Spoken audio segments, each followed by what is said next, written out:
ओम ह्रीं अर्हं णमोचिनाणं तीर्थंकर।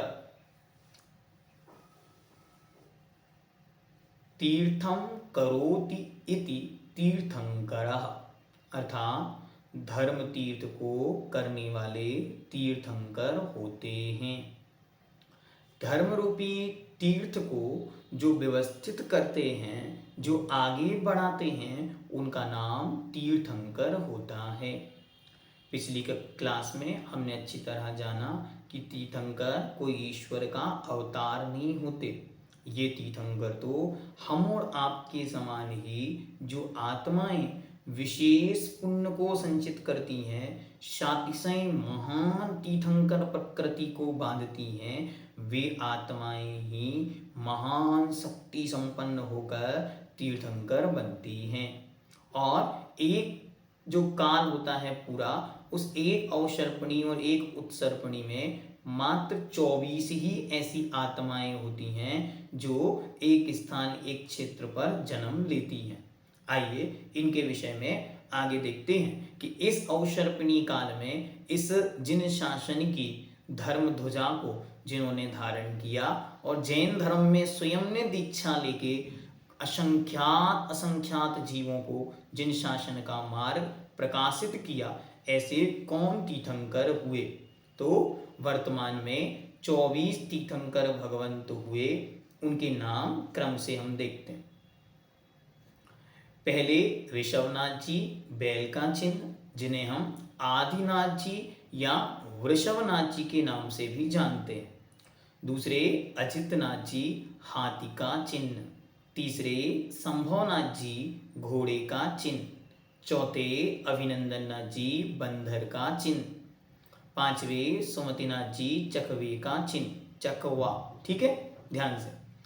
फिर छठवे पद्मप्रभ जी, इनके विषय में आपको किताब में श्वेत कमल लिखा है, लेकिन जगत में प्रचलन है लाल कमल का चिन्ह। ठीक। फिर इसके बाद सुपार्श्वनाथ जी, सातिया का चिन्ह। इसके बाद सुपार्श्वनाथ जी, चंद्र प्रभु जी, चंद्रमा का चिन्ह। नौवे पुष्पदंतनाथ जी, इन्हें हम सुवधिनाथ जी के नाम से भी जानते हैं, मगरमच्छ का चिन्ह। 10वें शीतलनाथ जी, जिनका श्री वृक्ष भी कहते हैं उसको और कल्प वृक्ष भी कहते हैं, उसका चिन्ह। ठीक। 11वें श्रेयांसनाथ जी, गेड़ा का चिन्ह। 12वें वासुपूज जी, भैंसा का चिन्ह। 13वें श्री विमलनाथ जी, श्री और जी सबके साथ लगाने हैं। ठीक है। 13वें विमलनाथ जी, सूकर का चिन्ह। 14वें अनंतनाथ जी, सेही का चिन्ह। 15वें धर्मनाथ जी, वज्रदंड का चिन्ह। 16वें शांतिनाथ जी, हिरण का चिन्ह। 17वें कुंथुनाथ जी, बकरा का चिन्ह।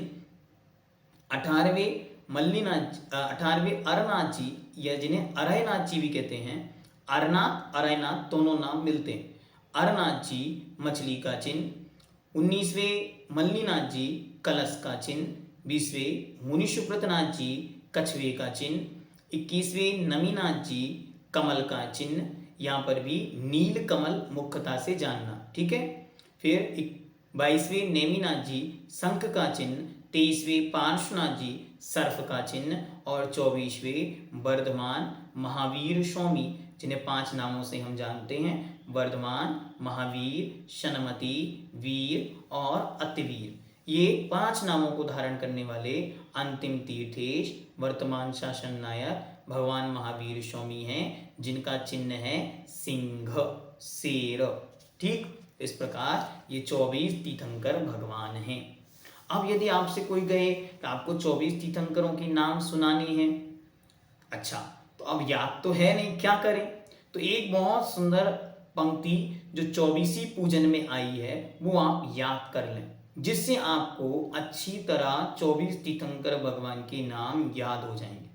मैं यहाँ से बोल रहा हूँ, आप लोग अपने पास उसे लिख कर रख लें, जिसे आप बार बार बोलेंगे या प्रतिदिन बोलेंगे तो वो आपको याद हो जाएंगे।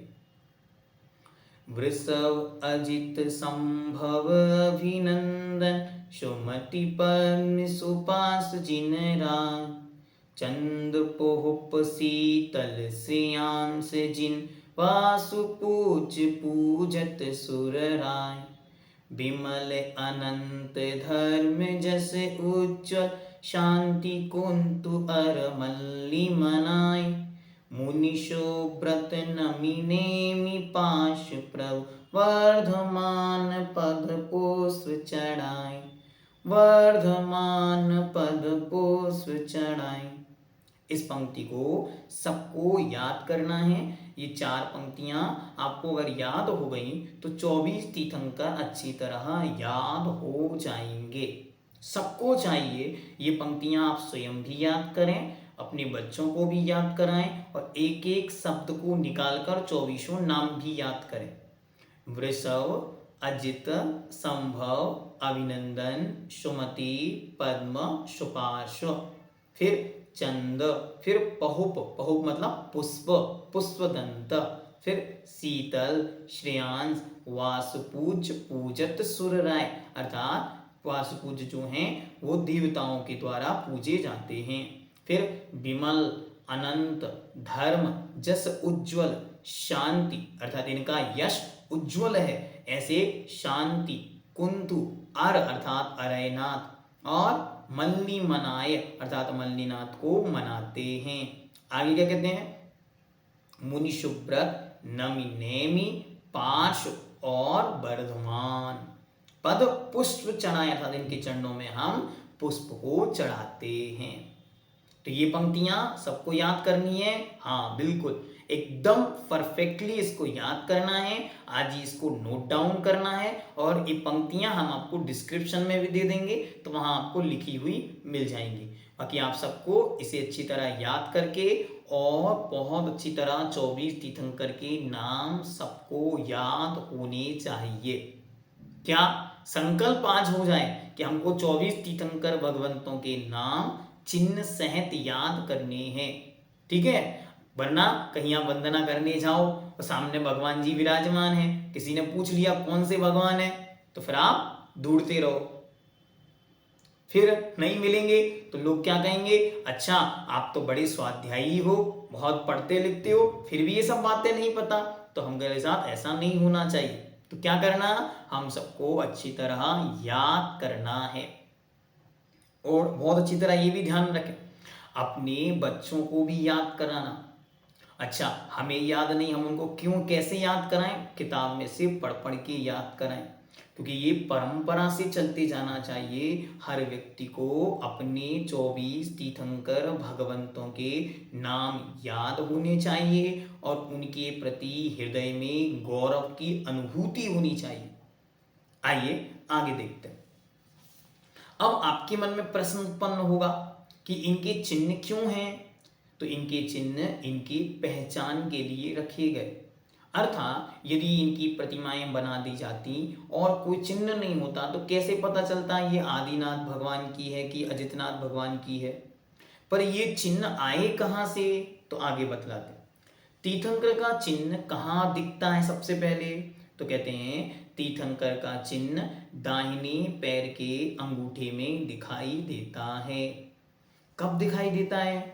जब जन्म कल्याण के समय भगवान को सौधर्म इंद्र जन्म नगरी से पांडुक शिला की ओर सुमेरु पर्वत पे ले जाता है, तब वह जब उनका अभिषेक करता है, उस अभिषेक के समय उनके दाहिने पैर के अंगूठे पर जो चिन्ह बना रहता है वही चिन्ह उनका रख दिया जाता है।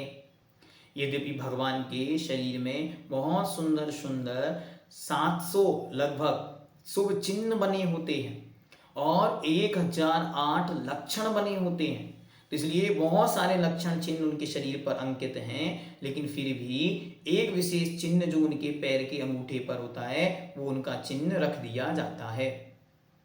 इसको भी अच्छी तरह समझना, वरना सोचेंगे लोग उनके शरीर में इतने सारे चिन्ह रहते होंगे तो शरीर कैसे दिखता होगा। ऐसा नहीं होता। देखो आप लोग भी जब यहाँ पे अपने हाथों हथेलियों को अच्छी तरह देखते हैं तो आप महसूस करते हैं, देखो ये क्या बन रहा है हमारे हाथ में, देखो ये स्वस्तिक बन रहा है। ये ऐसे ही किसी के हाथ में कलश बनता, किसी के हाथ में मछली बनती, किन्हीं के हाथों में कमल बनता। आचार्य श्री जी के हाथों में यहाँ पे कमल बनता था। उज्ज्वल मुनिपुंग सुधा सागर जी महाराज के यहाँ पर चंद्रमा बनता है। आज बड़ी गौर से देखना आप लोग, अभी तक तो नहीं देखा, लेकिन जब आचार्य महाराज के हाथ को ऐसे देखोगे तब। आचार्य भगवंत शांति सागर जी महाराज के पैर पर चक्र बना था और एक पैर पर पद्म बना था, कमल। तो ऐसे उनके शरीर में विशेष विशेष चिन्ह अंकित रहते हैं। फिर चिन्ह क्यों रखा जाता है ये हमने आपको पहले बतला दिया। क्या बिना चिन्ह की भी मूर्तियां होती हैं? अब आप मंदिर में जाओगे तो देखोगे भाई यहाँ तो चिन्ह बना है, यहाँ चिन्ह नहीं बना, ऐसा क्यों? हाँ, बिना चिन्ह की भी मूर्तियां मंदिर में होती हैं। तीर्थंकर के अलावा मुनि अवस्था की मूर्तियां, सामान्य केवली की मूर्तियां, सामान्य केवली जैसे बाहुबली भगवान, भरत भगवान, श्री राम भगवान, श्री हनुमान भगवान, और भी आप अलग अलग सिद्ध क्षेत्रों पर जाएंगे तो जो जो वहां से मोक्ष गए उन उन भगवानों की प्रतिमाएं भी आपको देखने को मिलेंगी। जैसे सिद्धवरकूट में अच्छी तरह वहां पर 10 कामदेव और 12 चक्रियों की मूर्तियां बनी हुई हैं। आप नैनागिर जाएंगे तो वहां पर आप अच्छी तरह देखेंगे कि वहां पर भी आपके सामने जो वरदत्त गुरुदत्त आदि मुनिराज हैं उनकी मूर्तियां बनी हुई हैं।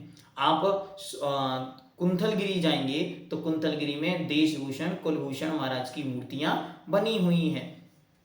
आप वहां जाएंगे, बड़वानी जी जाएंगे चूलगिरी तो वहां पर आप देखेंगे तो इंद्रजीत, कुंभकर्ण, मेघनाथ आदि की मूर्तियां वहां बनी हुई हैं। मांगी तुंगी पर हनुमान जी और श्री राम जी की मूर्तियां भी विराजमान हैं। तो उन पर कोई चिन्ह नहीं, उन पर कोई विशेष चिन्ह नहीं होता। बस बाहुबली भगवान की प्रतिमा पर विशेष रूप से क्या बेल बनी होती है तो वो सामान्य से पहचान में आ जाते। अन्य पर कोई चिन्ह नहीं होने से वे पहचान में नहीं आती, इसलिए वे हम सामान्य केवली की प्रतिमा कहते हैं। फिर सिद्ध परमेष्टि की मूर्ति पर भी चिन्ह नहीं होता। सिद्ध प्रतिमाएं भी कैसी होती हैं? सामान्य जो प्रतिमाएं आपके सामने है वैसी ही प्रतिमा सिद्ध प्रतिमा होती है। बस उनमें ये बालों में जो अपन ऐसे ऐसे देख रहे हैं कर्ली ईयर्स जो हैं वो उनके नहीं होते। दूसरा, उनके नाखून नहीं दिखाई पड़ते और श्रीवत्स का चिन्ह नहीं होता। यहाँ जो चिन्ह होता है ना विशेष, उसको बोलते हैं श्रीवत्स का चिन्ह। यहाँ पर एक कमल जैसा दिखता है। आप लोग अच्छी तरह आज प्रतिमा को देखना। हाँ, दर्शन करना भी एक विधि है, हम आपको फिर आगे के चैप्टर में सिखाएंगे।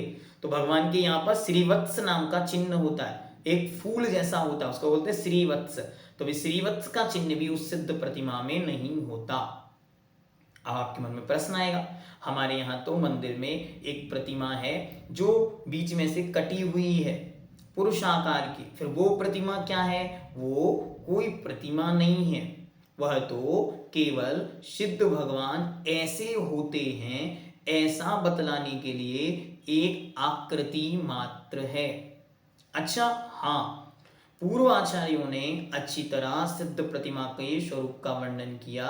वो जैसी प्रतिमा अरिहंतों की होती है वैसे ही अष्ट प्रातिहार और नख केशों और श्रीवत्स से रहित सिद्ध प्रतिमा होती है। फिर वो प्रतिमा कहां से आई जो हमारे मंदिर में रखी है? तो सुने, पंडित प्रवर आशाधर जी साहब ने सिद्ध भगवान कैसे होते हैं इसको समझाने के लिए एक उदाहरण दिया और उन्होंने कहा किसी कागज में या पीतल के किसी पात्र पर हम पुरुष की आकृति को बीच में से काट दें तो पुरुष की आकृति को यदि हम अलग कर देंगे, अब जो आकृति बची है यही सिद्ध भगवान की आकृति है। ऐसा उन्होंने वहां पर उदाहरण दिया और हम सबके पूर्वज जो बुद्धिमान थे, स्वाध्यायी थे, उन्हें लगा आगे आकर लोगों को सिद्ध भगवान की प्रतिमा कैसे दिखाएंगे, सिद्धों का स्वरूप कैसे दिखाएंगे, तो उन्होंने वैसा आकार बनाना शुरू कर दिया जो आज जगह जगह मंदिरों में विराजमान है। वास्तविकता में उस प्रतिमा की ना तो प्रतिष्ठा संभव है, ना ही उस पर अंकन्यास संभव है, ना ही उनकी प्रतिष्ठा के समय किसी भी प्रकार की क्रिया संभव है। इसलिए वह मात्र एक एग्जाम्पल, एक उदाहरण के लिए आपके मंदिर में रखी हुई है कि ऐसे भगवान भी साक्षात सिद्ध शिला पर विराजमान हैं। ठीक हुआ? आगे तो किन किन प्रतिमाओं पर चिन्ह नहीं होते? तो ध्यान से, मुनि अवस्था की प्रतिमाएं जो होती हैं, आचार्य, उपाध्याय, साधु भगवंतों की जो प्रतिमाएं होती हैं, इन पर कोई चिन्ह नहीं होता। हाँ, इनके साथ में पिछी कमंडल हो सकते हैं, कहाँ कहीं कहीं नहीं भी होते हैं। ठीक है, सामान्य जैसे अगर आपने बहुत ध्यान से दर्शन किए हो तो महावीर जी में सप्त ऋषिराजों की प्रतिमा विराजमान है। मनु आदि जो सप्त ऋषिराज हैं उनकी प्रतिमाएं विराजमान है। तो वहाँ पर बहुत अच्छी तरह खड्गासन में प्रतिमाएं तो एकदम जैसे बाहुबली भगवान की या भरत भगवान की प्रतिमा होती है वैसी ही है, लेकिन उनके साथ में छोटे छोटे से पिछी कमंडल बाजू में बने हुए हैं उनके चरणों में। तो इस प्रकार से भी आपको बहुत सारे स्थानों पर देखने को मिल जाएंगे। कोई विदिशा का यहाँ पर हो तो विदिशा में भी एक मंदिर के अंदर समंतभद्र स्वामी की प्रतिमा बनी हुई है जो इस तरीके से खड़ी हुई है और उसके हाथ में से एक पिच्छी नीचे लटकती हुई दिखाई देती। और जो देवगढ़ कभी गए हो तो देवगढ़ अतिशय क्षेत्र पर कलापूर्ण क्षेत्र जो है उस पर तो आचार्य उपाध्याय साधु आदि की सैकड़ों प्रतिमाएं उस पर अंकित हैं। बहुत अच्छी तरह दीवारों पर आपको देखने को मिल जाएंगी। तो जब कभी आप जाएं तो वहां इन प्रतिमाओं को अवश्य देखें। और वर्तमान में जो कुंडलपुर के बड़े बाबा का बड़ा विशाल नवीनतम जिनालय है जो विश्व का एक अद्भुत जिनालय है, इस जिनालय में भी बहुत सारी परमेष्ठियों की अलग अलग प्रतिमाएं आपको अलग अलग पिलर्स पर देखने को मिल जाएंगी। इसलिए कोशिश करें कि जब एक बार कुंडलपुर जाने का मन बनाए तो जिस दिन भीड़ कम रहती हो उस दिन कुंडलपुर जाएं और एक एक पिलर पर जो प्रतिमाएं बनी हुई हैं उन प्रतिमाओं को बहुत अच्छी तरह से देखें। हाँ, एक एक प्रतिमा को बहुत अच्छी तरह से देखें। वहां पर कितनी सुंदर सुंदर सुंदर आकृति में प्रतिमाएं हैं। कोई प्रतिमा खड़ी हुई है, वो क्या कर रहे हैं, वंदना कर रहे हैं, कहीं स्तुति कर रहे हैं, कहीं बैठे हुए सामायिक कर रहे हैं, कहीं किताब लिए हुए प्रतिक्रमण कर रहे हैं। ऐसी बहुत सुंदर प्रतिमाएं उन पिलर्स पर बनी हुई हैं, तो आप उनको भी देखने का प्रयास करें। मथुरा में भी सप्त ऋषिराजों की प्रतिमाएं बनी हुई हैं। ठीक है, आगे देखते हैं 24 तीर्थंकरों के जन्म स्थान कहाँ पर हैं। तो 24 तीर्थंकर भगवंतों के यद्यपि जन्म स्थान तो अयोध्या ही होता है, लेकिन वर्तमान में हुंडाओ शर्पणी काल के दोष के कारण, अभी हुंडाओ शर्पणी काल क्या होता है, एक प्रकार का विशेष काल है, उसकी सारी जानकारी हम आपको डिस्क्रिप्शन बॉक्स में दे देंगे। और विस्तार से यदि आपको जानना है तो काल चक्र आदि को समझते समय हम आपको बतलाएंगे। ठीक है, तो क्या होता है वहां पर हुंडा शर्पणी काल में कुछ विशेष घटनाएं घटती हैं। तो इस बार भी उस विशेष घटना के चलते 24 तीर्थंकरों के जन्म अलग अलग स्थानों पर हुए हैं। कहाँ कहाँ हुए, तो जैसे आदिनाथ भगवान का अयोध्या, अजितनाथ भगवान का अयोध्या, संभवनाथ भगवान का श्रावस्ती, अभिनंदननाथ भगवान का अयोध्या, सुमतिनाथ भगवान का अयोध्या, फिर पद्म प्रभु भगवान का कौशाम्बी। ठीक, फिर इसके बाद सुपार्श्वनाथ भगवान का बनारस, फिर इसके बाद भदेनी घाट वर्तमान में वहाँ का स्थान है। ठीक है, फिर उसके बाद चंद्रप्रभु भगवान का चंदपुरी जो बनारस में ही गंगा नदी के दूसरे तट पर स्थित है। कभी आप बनारस जाएं तो इन सब की वंदना भी करें। फिर उसके बाद शुभदीनाथ अर्थात पुष्पदंतनाथ, इनका जन्म हुआ काकंदी नाम की जगह है। ठीक है, ये जहां तक मुझे याद है ये अयोध्या के नजदीक में है। ठीक है, काकंदी। फिर इसके बाद 10वें शीतलनाथ भगवान का जन्म हुआ भद्दलपुर, जिसे विदिशा भी कहते हैं। तो वर्तमान में ऐसे 2 स्थान प्राप्त हुए जिनको भद्दलपुर नाम से जाना जाता था। पहला तो है विदिशा जो मध्य प्रदेश राज्य में एक जिला है जो भोपाल के नजदीक है। ठीक है, अभी वहां पर वर्तमान में आचार्य भगवंत गुरुदेव विद्यासागर जी महाराज की कृपा से शीतल धाम नाम का बहुत बड़ा स्थान शीतलनाथ भगवान की स्मृति में बनाया जा रहा है। दूसरा एक स्थान है ईंट खोरी नाम से, जो वर्तमान में बिहार राज्य में झारखंड या बिहार के पास में वहां पर स्थित है। ईंट खोरी उसका नाम है, वहां पर भी भद्दलपुर नाम का स्थान है। लेकिन हम लोग मुख्यतया से विदिशा को ही भगवान की जन्मभूमि मानते हैं। फिर 11वें श्रीनाथ या श्रेयांसनाथ भगवान, इनका जन्म हुआ रतनपुरी। कहाँ हुआ?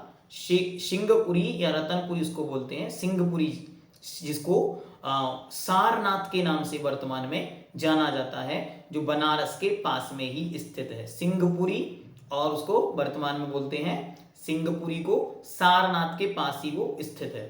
फिर उसके बाद वासपूज्य भगवान, इनका जन्म चंपापुर में हुआ। इनकी विशेषता है कि इनके पांचों कल्याणक वहीं हुए, तो आपको अच्छी तरह वो भी देखने को मिल जाएगा, चंपापुरी। ठीक है। फिर उसके बाद विमलनाथ भगवान, विमलनाथ भगवान का जन्म हुआ कंपला। कंपला कहाँ है? ये कानपुर और कन्नौज के पास में स्थित है। कानपुर उत्तर प्रदेश में ये स्थित है। ये थोड़ी सी अलग हो जाती है, बाकी सब जन्मभूमियां लगभग लगभग नजदीक है। वैसे विमलनाथ भगवान के बाद अनंतनाथ भगवान, इनका जन्म अयोध्या में हुआ। ऐसे अयोध्या में 5 तीर्थंकर हुए, आदिनाथ जी, अजितनाथ जी, फिर उसके बाद अभिनंदननाथ जी, सुमतिनाथ जी और अनंतनाथ जी। फिर इसके बाद अनंतनाथ जी को धर्मनाथ जी, धर्मनाथ जी का जन्म हुआ रतनपुरी। या रतनपुरी वर्तमान में कहाँ है मेरी जानकारी में नहीं है, आप में से किसी को हो तो बताना कमेंट में। ठीक है। उसके बाद शांतिनाथ जी, कुंतुनाथ जी और अरनाथ जी, इन 3 भगवानों का जन्म हस्तिनापुर में हुआ, जो दिल्ली मेरठ से थोड़ी सी दूरी पर स्थित है, उत्तर प्रदेश में। फिर इसके बाद आए मल्लीनाथ जी। मल्लीनाथ जी भगवान का जन्म मिथिलापुरी में हुआ। फिर इनके बाद मिथिलापुरी में हुआ। फिर मुनि सुब्रतनाथ जी, इनका जन्म राजगृही में हुआ। फिर 21वें नमीनाथ जी, अच्छा इन्होंने कोई लिख रहा है कि जो रतनपुरी है वह धर्मनाथ भगवान की जन्मभूमि, वह भी अयोध्या के बाजू में ही स्थित है। फिर इसके बाद आगे हम बढ़ेंगे तो आगे पहुंचेंगे नमीनाथ जी। नमीनाथ जी भगवान का जन्म कहाँ हुआ? नमीनाथ भगवान का जन्म भी मिथिलापुर में हुआ। अभी मिथिलापुर वर्तमान में कहाँ है? तो मिथिलापुर नाम का कोई विशेष स्थान भारत में तो देखने को नहीं मिलता, लेकिन फिर भी नेपाल और भारत की बॉर्डर पे एक नगर है जो आज भी सीता जी का मायका, श्री राम की जो धर्मपत्नी सीता जी थी उनके मायके के नाम से प्रसिद्ध था, उसको ही हम लोगों ने भगवान की जन्मभूमि माना है। फिर उसके बाद आगे चलते हैं नेमिनाथ भगवान। तो नेमिनाथ भगवान के जन्म के विषय में आगम ग्रंथों के 2 प्रमाण उपलब्ध हैं। पहला तो द्वारिकापुरी। तो द्वारिकापुरी ये कहाँ है? ये गुजरात में गिरनार जी के आगे एक स्थान है द्वारिका, और सोमनाथ भी वहीं पास में स्थित है। और दूसरा सौरीपुर बटेश्वर, सौरीपुर बटेश्वर जो वर्तमान में आगरा के नजदीक, मतलब आगरा से थोड़ी सी दूरी पर स्थित है। इसके बाद पार्श्वनाथ जी, पार्श्वनाथ जी का जन्म हुआ कहाँ पर? तो इनका जन्म हुआ है बनारस, वर्तमान में इस स्थान को बोलते हैं भेलूपुर। ठीक है। और उसके बाद आगे जाएंगे तो अंतिम तीर्थेश शासन नायक भगवान वर्धमान महावीर स्वामी, इनका जन्म कहाँ हुआ? इनका जन्म हुआ कुंडग्राम, कुंडलपुर। ठीक, इसके नाम से भी बहुत सारे स्थान कुंडलपुर या कुंडग्राम के नाम से प्रसिद्ध हैं, लेकिन फिर भी 2 स्थान वर्तमान में इनकी जन्मभूमि के रूप में सर्वमान्य हुए हैं। पहला तो कुंडग्राम जो बिहार में मुजफ्फरपुर नाम का जो जिला है उसमें है, और एक कुंडलपुर जो आरिका ज्ञानमती जी के आशीर्वाद से नालंदा नाम का स्थान है वहां पर बना हुआ है। अब 2 स्थान है तो हम लोग क्या माने? 2 स्थान होने पर दोनों जगहों पर बड़ी विशुद्धि के साथ भावना भाव, भगवान का जन्म तो जहां हुआ होगा वे तो जन्मातीत हो गए। हम भी यही भावना भाते हैं कि जन्मों के कष्टों का सहना नाथ हमारा मिट जाए, पूज्य जन्म कल्याण यही सो आज मनाने हम आए। बस ये भावना के साथ उनकी जन्मभूमियों का स्मरण करके हमें उन्हें प्रतिदिन नमस्कार, प्रणाम और वंदना करनी चाहिए कि ये पवित्र भूमियां हैं जहां जन्म लेने वाला फिर लौट कर कभी संसार में नहीं आया। ऐसी पवित्र वर्गणाओं से जिस भूमि का देवताओं ने भी वंदन किया, हम उस भूमि को नमस्कार करते हैं। 24 तीर्थंकर भगवंतों की अब निर्वाण भूमियां कहाँ से मोक्ष गए?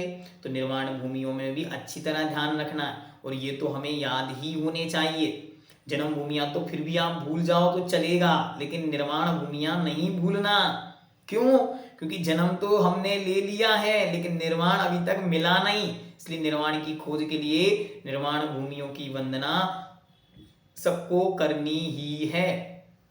जन्म भूमियों की, हाँ, जन्म भूमियों की वंदना भी करो रोज, और निर्वाण भूमियों की भी रोज वंदना करनी। भावना क्या मानी? हे प्रभु, जन्म भव भ्रमण का चक्र हमारा मिट जाए, पूज्य यह निर्वाण भूमि आज मनाने हम आए। पूज्य यह निर्वाण कल्याणक आज मनाने हम आए। तो कौन कौन से स्थान से भगवान मोक्ष गए? तो पहले आदिनाथ भगवान कैलाश पर्वत से मोक्ष गए। यद्यपि सारे तीर्थंकर भगवान संवेद शिखर से ही मोक्ष जाते हैं। ध्यान से सुनो, संवेद शिखर शाश्वत सिद्ध भूमि है। यहाँ सदा सदा से अनंतानंत 24 सिद्ध आत्माएं मुक्ति को प्राप्त कर चुकी हैं, लेकिन पंचम काल में इस हुंडा और सर्पनी काल के दोष के कारण अनेक अलग अलग स्थानों से तीर्थंकर भगवान मोक्ष गए हैं। पहले ऋषभनाथ जी, आदिनाथ जी कैलाश पर्वत से मोक्ष गए। फिर वासपूज्य भगवान जी चंपापुर से मोक्ष गए।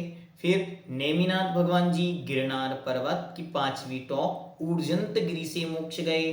और भगवान वर्धमान महावीर स्वामी पावापुर के पद्म सरोवर के बीच में मोक्ष गए, बीच से मोक्ष को प्राप्त हुए। इनके अलावा जो बचे हुए 20 तीर्थंकर भगवंत हैं, वे सबके सब कहां से मोक्ष गए? संवेद शिखर सिद्ध क्षेत्र से मोक्ष गए।